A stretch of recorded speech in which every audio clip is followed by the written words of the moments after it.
بسم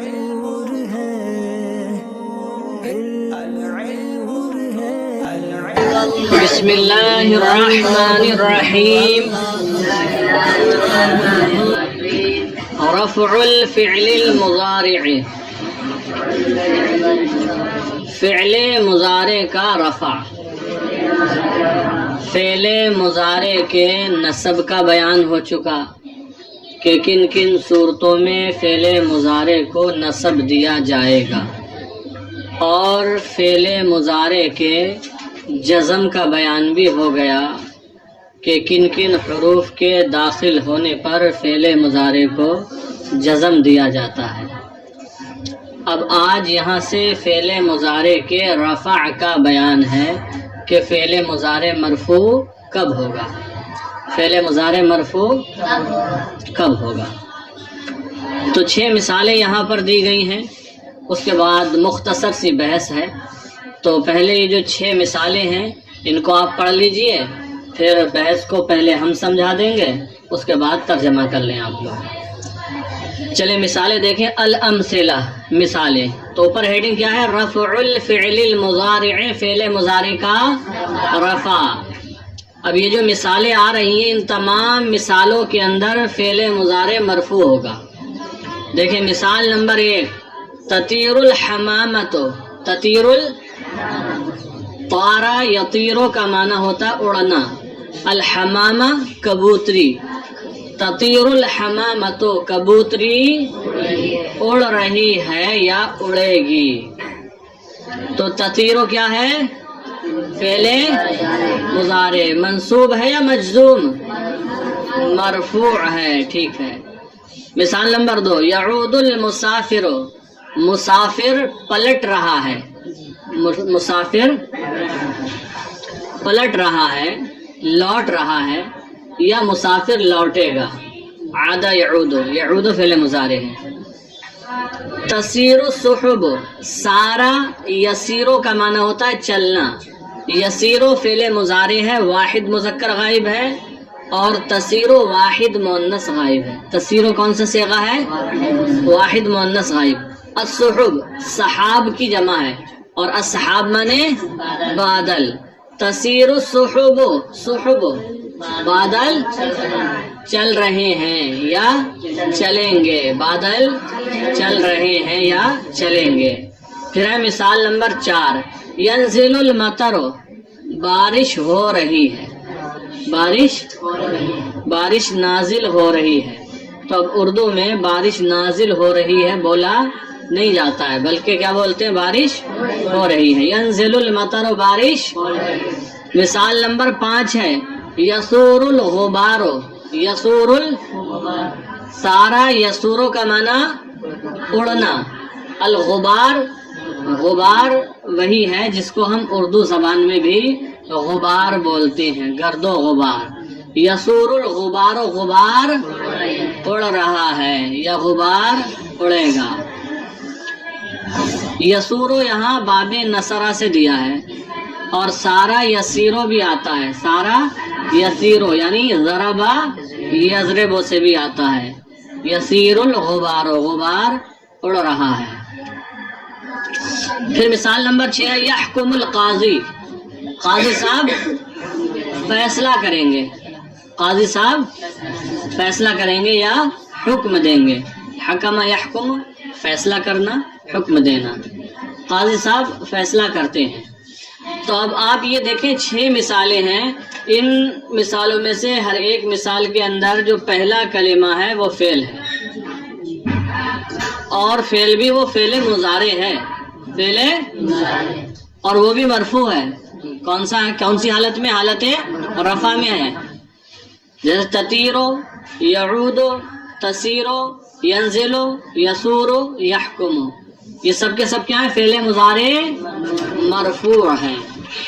اب آگے دیکھیں بحث.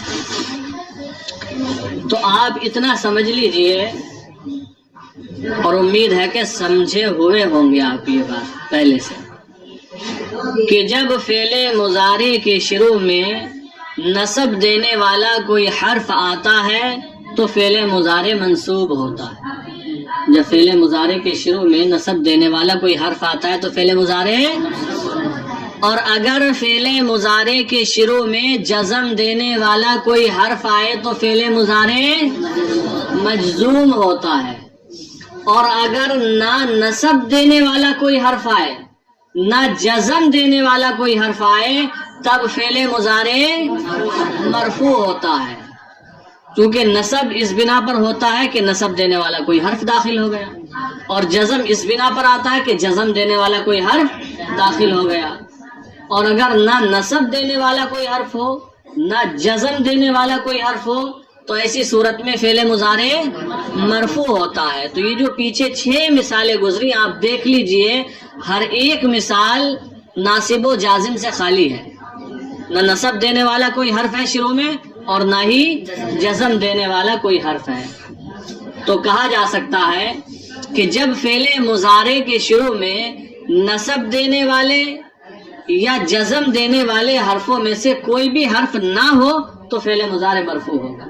تو فعل مضارع، جب فعل مضارع کے شروع میں نصب دینے والے حرفوں میں سے کوئی حرف یا جزم دینے والے حرفوں میں سے کوئی حرف نہ ہو تو فعل مضارع مرفوع ہوگا۔ دیکھ لیں، البحث بحث، الافعال فی الامثلۃ المتقدمۃ كلها افعال مضارعۃ۔ الافعال فی الامثلۃ المتقدمہ، الامثلہ مثال کی جمع ہے، المتقدمہ آگے کی ہوئی یعنی وہی گزری ہوئی مثالوں میں، الافعال كلها تمام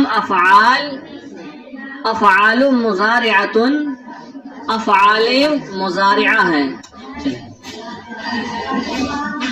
آگے کی گئی مثالوں میں یعنی گزری ہوئی مثالوں میں تمام افعال مضارعۃ افعال مضارع ہیں، مضارع کے افعال ہیں۔ گزری ہوئی مثالوں کے اندر تمام افعال مضارع ہیں، مضارع کے افعال ہیں۔ یہ بات صحیح ہے، 6 کی 6 مثالوں میں افعال مضارع ہیں۔ وَإِذَا تَأَمَّلْنَا أَوَاخِرَهَا، اور جب ہم ان کے آخر میں غور کریں، ہر ایک فعل کے آخری حرف پر غور کریں آخر میں۔ وَإِذَا تَأَمَّلْنَا آخِرَهَا، اور جب ہم ان کے آخر میں غور کریں، کن کے؟ فعل مضارع کے۔ جتنی بھی مثالیں گزری ہیں، جتنے فعل گزرے ہیں، سب کے آخر میں جب ہم غور کریں، وَجَدْنَاهَا مَرْفُوعَةً، تو ہم ان کو مرفوع پائیں گے۔ تو ہم ان کو کیا پائیں گے؟ آپ دیکھ لیجئے، سب کے سب مرفوع ہیں 6 کی 6 مثالوں میں۔ وَجَدْنَاهَا مَرْفُوعَةً، تو ہم ان کو مرفوع پائیں گے۔ اب سوال پیدا ہوتا ہے، فَمَا سَبَبُ الرَّفْعِ، تو رفع کا سبب کیا ہے؟ تو رفع کا سبب کیا ہے؟ یہ جو 6 مثالیں گزری، جب ہم ان کے آخر میں غور کرتے ہیں تو ہر ایک کو مرفوع پاتے ہیں، حالانکہ اس سے پہلے جو بحث پڑھی اس میں فعل مضارع مجزوم تھا، اور اس سے پہلے جو بحث پڑھی تھی ان میں فعل مضارع منصوب تھا۔ یہاں پر مرفوع ہے، فما سبب الرفع، تو رفع کا سبب کیا ہے؟ تو آگے رفع کا سبب بیان کرتے ہیں، السبب ان هذه الافعال لم يتقدمها شيء من الادوات التي توجب نصبها او توجب جزمها۔ السبب، سبب یہ ہے، ان هذه الافعال لم يتقدمها شيء، کہ ان افعال سے پہلے کوئی چیز نہیں ہے، لم يتقدمها، ان سے پہلے نہیں ہے، شیئن، کوئی چیز، من الادوات التي، ان ادوات میں سے، التي توجب نصبها، جو ان کے نصب کو واجب کرتے ہیں، او توجب جزمها، یا ان کے جزم کو واجب کرتے ہیں۔ ادوات یعنی حروف، ادوات سے کیا مراد ہے یہاں پر؟ حروف۔ تو دیکھیں، السبب ان هذه الافعال لم يتقدمها شيء من الادوات التي توجب نصبها او توجب جزمها، سبب یہ ہے کہ ان افعال سے پہلے ان حروف میں سے جو ان افعال کے یا افعال مضارعہ کے نصب کو واجب کرتے ہیں یا ان کے جزم کو واجب کرتے ہیں، ان میں سے کوئی حرف نہیں ہے، ان میں سے کوئی حرف نہیں ہے۔ سبب یہ ہے کہ ان فعلوں سے پہلے فعل مضارع کو نصب دینے والے یا جزم دینے والے حرفوں میں سے کوئی حرف نہیں ہے. بات سمجھ میں آ گئی؟ آسان سا ترجمہ. سبب یہ ہے کہ ان افعال سے پہلے فعل مضارع کو نصب دینے والے یا جزم دینے والے حرفوں میں سے کوئی حرف نہیں ہے. وَلِذَلِكَ ارْتَفَعَتْ، اسی وجہ سے وہ مرفوع ہو گیا، اسی وجہ سے وہ بلند ہو گیا، یعنی مرفوع ہو گیا. وَلِذَلِكَ ارْتَفَعَتْ، اور اسی وجہ سے یہ افعال مضارعہ، یہ جتنے بھی مضارع کے فعل ہیں یہ سب کیا ہو گئے؟ مرفوع ہو گئے. فَخُلُوُّهَا مِنْ أَدْوَاتِ النَّصَبِ وَأَدْوَاتِ الْجَزْمِ هُوَ سَبَبُ الرَّفْعِ. فَخُلُوُّهَا، تو ان فعلوں کا خالی ہونا، من ادوات النصب، نصب دینے والے حروف سے، وادوات الجزم، اور جزم دینے والے حروف سے. تو ان فعلوں کا نصب دینے والے حروف سے اور جزم دینے والے حروف سے خالی ہونا، ہوا سبب الرفع، یہی رفع کا سبب ہے، یہی رفع کا. تو ان فعلوں کا نصب دینے والے اور جزم دینے والے حرفوں سے خالی ہونا ہی رفع کا سبب ہے. بات سمجھ میں آ گئی؟ القاعدہ، قاعدہ دیکھیں، قاعدہ نمبر 17 ہے. یہاں بھی وہی بیان کریں گے کہ جب فعل مضارع سے پہلے نصب دینے والا یا جزم دینے والے کوئی حرف نہ ہو تو فعل مضارع کو رفع دیا جاتا ہے، فعل مضارع مرفوع ہوتا ہے. یعنی دیکھیں، یرفع الفعل المضارع، یرفع فعل مجہول ہے، یرفع الفعل المضارع، فعل مضارع کو رفع دیا جاتا ہے. فعل مضارع کو کب؟ اذا لم تسبقہ ادوات من ادوات النصب او الجزم، جبکہ اس سے پہلے، اذا لم تسبقہ، جبکہ اس سے پہلے نہ ہو، ادوات نصب یعنی حروف نصب یا حروف جزم میں سے کوئی حرف. آسان لفظوں میں فعل مضارع کو رفع دیا جاتا ہے جبکہ اس سے پہلے نصب دینے والے یا جزم دینے والے حرفوں میں سے کوئی حرف نہ ہو. فعل مضارع کو رفع دیا جاتا ہے جبکہ اس سے پہلے نصب دینے والے یا جزم دینے والے حرفوں میں سے کوئی حرف نہ ہو. ایک بار بولیں آپ لوگ.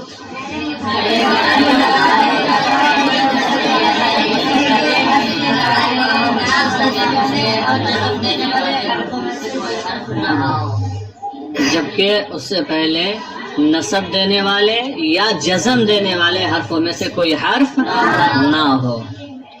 بات یہاں تک مکمل ہو گئی. اب دیکھیں کیا کہہ رہے ہیں. تمرینات، مشقیں شروع ہو گئیں. کیا مشقیں؟ تمرینات. تمرین نمبر 1 ہے عین الافعال المضارعة المرفوعة.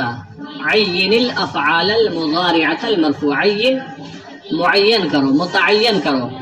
الافعال المضارعہ، ان افعال مضارعہ کو، المرفوعہ جو مرفوع ہے. فعل مضارع مرفوع کو متعین کرو فی الجمل الآتیہ، آنے والے جملوں میں، آنے والے جملوں میں. وبین سبب رفعها، اور ان کے رفع کا سبب بیان کرو، اور ان کے رفع کا. تو آنے والی مثالوں میں کہیں بھی فعل مضارع مرفوع اگر آئے گا، اور آئے گا، واقعی آئے گا، سچ میں آئے گا اور جگہ جگہ آئے گا، تو اس کے مرفوع ہونے کا سبب آپ سے معلوم کیا جا رہا ہے نا. وَبَيِّن سبب رفعها، اور اس کے رفع کا سبب بیان کرو. تو جب فعل مضارع مرفوع آئے گا تو اس کے مرفوع ہونے کا، اس کے رفع کا سبب بیان کرنا ہے. تو آپ کیا بیان کریں گے کہ یہ ناصب و جازم سے خالی ہے، اس لیے مرفوع ہے. کہ یہ فعل مضارع مرفوع ہے، رفع کا سبب یہ ہے کہ یہ ناصب و جازم سے خالی، یہ مرفوع اس لیے ہے کہ یہ ناصب و جازم سے خالی، یہی سبب بیان کرنا ہوگا بس. تو آپ صحیح سے اس کو پڑھ لیں اور سمجھ لیں اور جواب یہی دیں گے. فعل مضارع مرفوع کیوں ہے؟ کون سا مرفوع ہے؟ یہ تو آنے دو. اچھا یہ مت دو. تو دیکھیں آنے والے جو جملے ہیں ان میں سے جملہ نمبر 1 ہے یود علی ان یلعب بالکرۃ. یود علی ان یلعب، ود یود، قرآن میں ہے ما یود الذین کفروا. وہاں ماں لگ گیا. تو ودہ یودو کا معنی ہوتا ہے چاہنا. کیا ہوتا ہے؟ چاہنا. اور محبت کرنا بھی ہوتا ہے. یود علی، علی چاہتا ہے، ان یلعب کھیلنا. ان لگ گیا نا تو یہ فعل مضارع کو مصدر کے معنی میں کر دے گا. ان یلعب کھیلنا، یا یوں کہیں کہ وہ کھیلے. بالکرۃ گیند سے. علی گیند سے کھیلنا چاہتا ہے. علی کیا چاہتے ہیں؟ گیند سے کھیلنا. علی یود علی ان یلعب بالکرۃ. علی، تو یہاں پر فعل مضارع مرفوع کون سا ہے متعین کیجئے. سمیر کون سا ہے؟ یودو ہے. اس کے رفع کا سبب کیا ہے؟ ناصب و جازم سے خالی ہونا. چلیں پھر مثال نمبر، ذرا زور سے، مثال نمبر یشد الاطفال الحبل. یشد الاطفال، الاطفال فاعل ہے اور الحبل مفعول بہ ہے. شدہ یشد کا معنی ہوتا ہے باندھنا. یشد باندھ رہے ہیں، الاطفال بچے باندھ رہے ہیں، الحبل رسی، بچے رسی باندھ رہے ہیں. بچے، اور بچوں کا کام ہے مل جائے رسی پھر کام کھیل شروع ان کا. بچوں کو وہ کمال حاصل ہوتا ہے، کوئی چیز مل جائے اپنا کھیل نکال ہی لیتے ہیں کہ کیسے کھیلا جائے گا، صحیح طریقہ ہو چاہے جیسا بھی ہو. یود الاطفال الحبل، بچے رسی. یہاں اس جملے میں فعل مضارع مرفوع ہے، کون سا ہے؟ یشد. یہ مرفوع ہے یا منصوب یا مجزوم؟ اس کے رفع کا سبب کیا ہے؟ ناصب و جازم سے خالی ہونا. ٹھیک ہے. مثال نمبر 3 ہے، ذهبت الى الشجرة، میں درخت کی طرف گیا، کئی استظل بظلها، تاکہ اس کے سائے سے سایہ حاصل کروں. تاکہ اس کے سائے سے، تاکہ میں اس کے سائے میں بیٹھوں، لیٹوں، آرام کروں. سائے اسی طرح تو حاصل ہوتا ہے، ایسا تھوڑی اس کا سایہ لے کر کہیں بھاگ جائے گا، کہے گا میں سایہ حاصل کر لایا. درخت کا سایہ لے کر بھاگ جائے گا کوئی؟ وہاں بیٹھے گا تبھی سایہ ملے گا، یا کھڑا ہوگا یا لیٹے گا.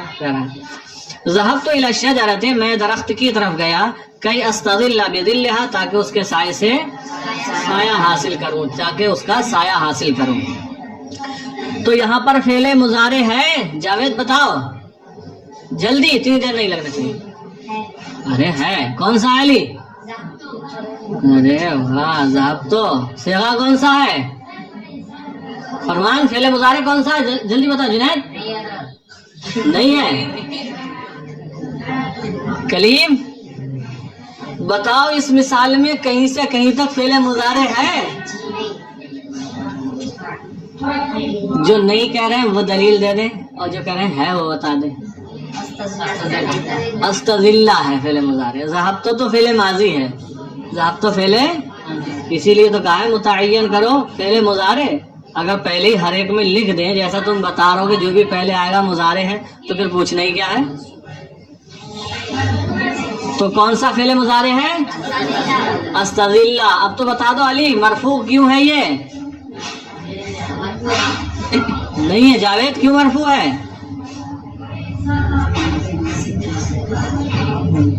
بتاؤ جلدی. یہ مرفوع نہیں ہے، منصوب ہے. کیا ہے؟ منصوب ہے.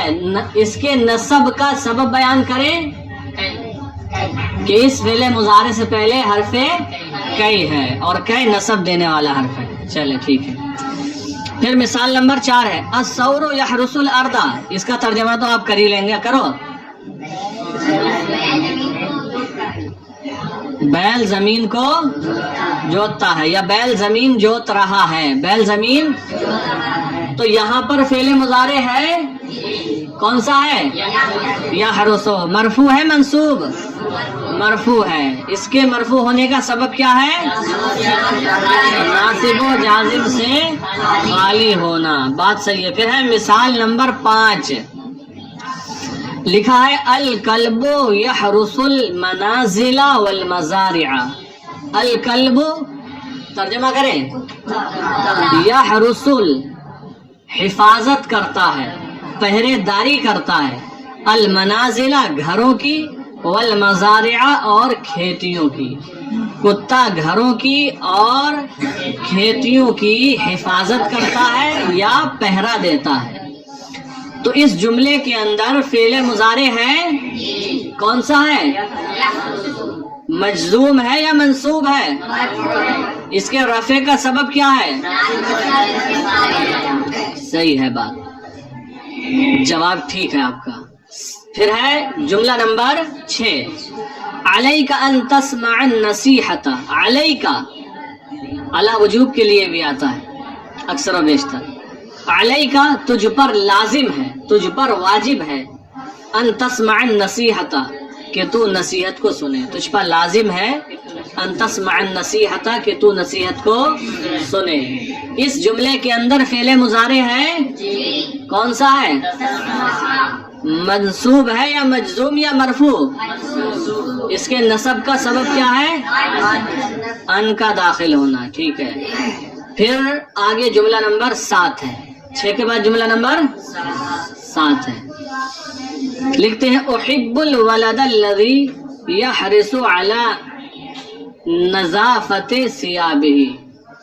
احب میں محبت کرتا ہوں، میں پسند کرتا ہوں، الولد الذی اس لڑکے کو، یحرص علی نظافت ثیابہ جو اپنے کپڑوں کی صفائی کا خیال رکھتا ہے، جو اپنے کپڑوں کی صفائی کا خیال رکھتا ہے۔ فرمان کیا لکھا ہے؟ ترجمہ کیا ہوگا؟ بچوں کو نہیں، اس لڑکے کو۔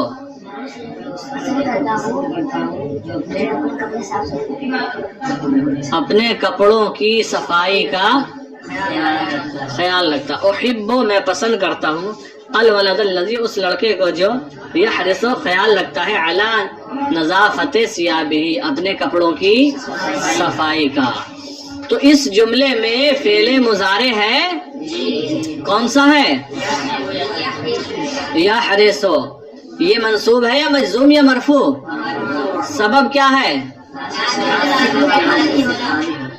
ہے فعل مضارع اس جملے میں عدنان، کون سا ہے؟ احب اور یحرص ہے، ذرا سے 2 فعل مضارع ہیں اس میں۔ اس جملے میں فعل مضارع کتنے ہیں؟ پہلا کون سا ہے؟ احب، یہ واحد متکلم کا صیغہ ہے، اور دوسرا کون سا ہے؟ یہ جب واحد مذکر غائب کا صیغہ ہے۔ یہ دونوں فعل مضارع ہیں اور دونوں مرفوع ہیں، دونوں کے رفع کا سبب یہی ہے ناصب و جازم سے خالی ہونا۔ پھر مثال نمبر 8 ہے، الاکل الکثیر یفسد المعدۃ۔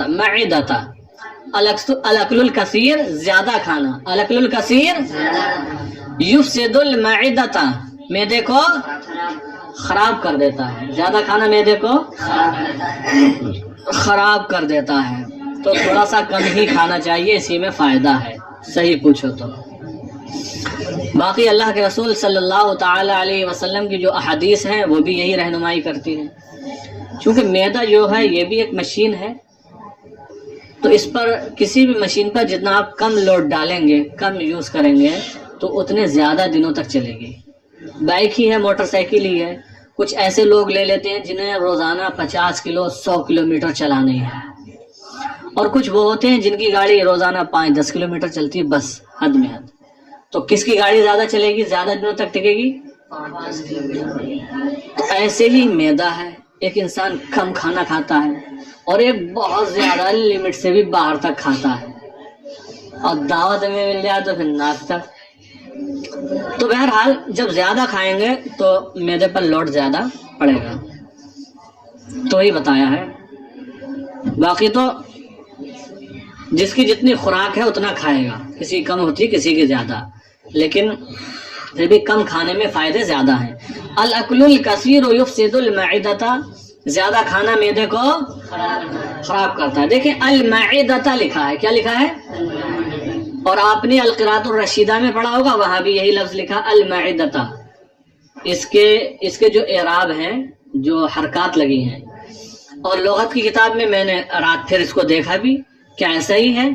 ورنہ ہم اردو میں کیا بولتے ہیں؟ معدہ، کیا بولتے ہیں؟ تو لغت میں معدہ بھی ہے، میم کے کسرے کے ساتھ معدہ نہیں ہے، معدہ بھی ہے، تو دونوں طریقے سے اس کا استعمال ہے۔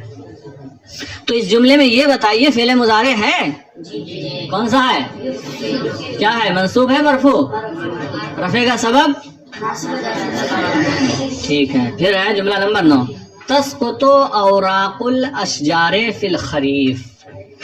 تسقط گرتے ہیں، اوراق الاشجار درختوں کے پتے، فی الخریف موسم خریف میں، موسم خزاں میں، کس میں؟ پتجھڑ میں، پتجھڑ کے موسم میں درختوں کے پتے، ترجمہ کیا ہوگا؟ پتجھڑ کے موسم میں درختوں کے، بات سچ ہے؟ ابھی جو موسم خریف ہے، پتجھڑ کا موسم ہے، ہوتا کب ہے؟ یہ ہوتا کب ہے جی؟ رمضان سے پہلے تم نے تو، رمضان جو ہے وہ خود بدلتے رہتے ہیں، کبھی جاڑوں میں آتے ہیں، کبھی گرمی میں، کبھی برسات میں آتے ہیں، لیکن یہ جو موسم ہے پیداوار جو ہے اسی کے حساب سے چلتی ہے۔ گیہوں کی فصل سردی میں ہی ہوتی ہے، برسات میں گیہوں نہیں دیکھا ہوگا آپ نے، دھان برسات کے ہی موسم میں ہوتے ہیں، ایسا نہیں کہ آپ کہتے ہیں رمضان میں دھان ہوتے ہیں، رمضان گھومتا ہے نہیں۔ کچھ سال پہلے کتنی سخت گرمی میں رمضان کا مہینہ ہوتا تھا، 10 سال پیچھے چلے جائیے، بہت سخت گرمی تھی، بلکہ 5-7 سال پیچھے چلے جائیں۔ تو بہرحال یہ موسم خریف ہوتا ہے 21 ستمبر سے 21 دسمبر تک، جو گوگل نے بتایا ہے، اور بات بھی سمجھ میں آ رہی ہے۔ پتجھڑ کا موسم جسے موسم خزاں بھی کہتے ہیں، 21 ستمبر سے 21 دسمبر تک۔ ابھی آپ جنگل میں جائیں گے، جو پیڑ پودے بہت سارے ہوتے ہیں، یا گاؤں کی آبادیوں میں بھی، تو آپ دیکھیں گے پتے گرنا شروع ہو گئے ہیں پیڑوں پہ۔ پاکھڑ کا ایک درخت ہوتا ہے، اور پاپرل کے پیڑ ہوتے ہیں، شاید ادھر والوں نے سبھی نے دیکھے ہوں گے، پاپرل کی لکڑی کی پیداوار کافی ہوتی ہے ادھر، تو سب کے پتے گر رہے ہیں تیزی کے ساتھ، اور کچھ ہی دن لگیں گے جو پیڑ بالکل گنجے ہو جائیں گے خالی پاپرل کے، تو ایک پتا آپ کو نظر نہیں آئے گا، اور بہت سارے پیڑ پودوں کے پتے گر جاتے ہیں، اور کچھ ایسے بھی ہوتے ہیں جن کے جاڑے کے موسم میں نہیں گرتے ہیں۔ باقی پاکھڑ کے پتے، پاپرل کے پتے، اور کچھ درخت ہوتے ہیں جن کے سب تو نہیں گرتے لیکن بڑی تعداد میں گر جاتے ہیں، اور گولڑ کے پتے، گولڑ کا پیڑ ہوتا ہے نا، اس کے بھی سب گر جاتے ہیں۔ تو یہ 21 ستمبر سے 21 دسمبر تک ہوتا ہے، موسم خریف چل رہا ہے، موسم خریف۔ آپ تو موسم خریف والا جملہ کون سے موسم میں پڑھ رہے ہیں؟ موسم خریف میں، اسی کے موسم میں پڑھ رہے ہیں۔ چلیے، تسقط اوراق الاشجار فی الخریف، ارے کشمیر والے بھی تو ہیں، تمہارے یہاں بھی تو پیڑوں کے پتے سردی کے موسم میں گر جاتے نہیں، پیڑ خالی گنجے ہو جاتے ہیں، انجیر کے بھی شاید سب گر جاتے ہیں، اور بہت سے پیڑوں کے گرتے ہوں گے۔ ہاں ترجمہ کریں، تسقط اوراق الاشجار فی الخریف،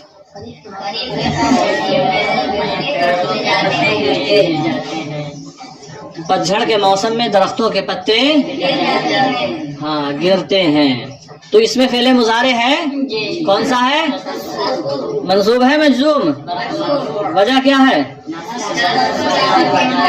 جملہ نمبر 10، یستفید الانسان من قراءۃ الکتب، انسان کتابیں پڑھنے سے فائدہ حاصل کرتا ہے۔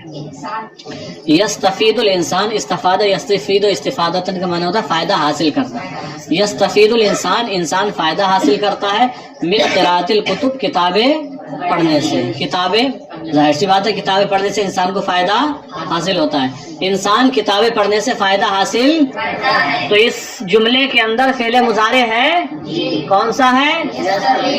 کیا منصوب، مجزوم، مرفوع؟ رفع کا سبب؟ ٹھیک ہے، سمجھ میں آ گئی بات؟ ٹھیک ہے۔